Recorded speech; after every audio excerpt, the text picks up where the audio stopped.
Let's zoom in a part of a video. So here's I've imported my video in my timeline. Now select the video clip and go to Effect Controls. Under Effect Control, you have to select Anchor Point. Then here at the center on your video, you'll find this anchor point. So you have to put the anchor point to the location in which part you want to zoom in. So I'm adding this anchor point in this position, so my video will be zoomed in this part. After that, you have to move this playhead at the 0 second, and then you have to add animation or keyframe for scale.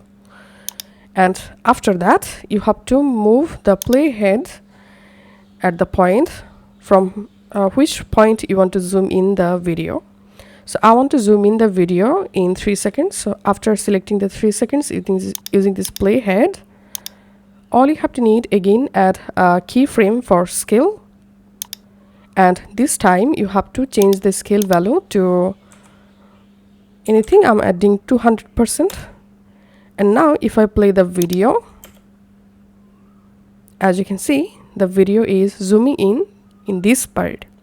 And after that, if you want to again zoom out, again you have to select the point, or you want to zoom out the video, again add another keyframe, and then just click on this reset parameter, and then here we can see the final result. So my video is zooming in, and at this point my video is zooming out automatically.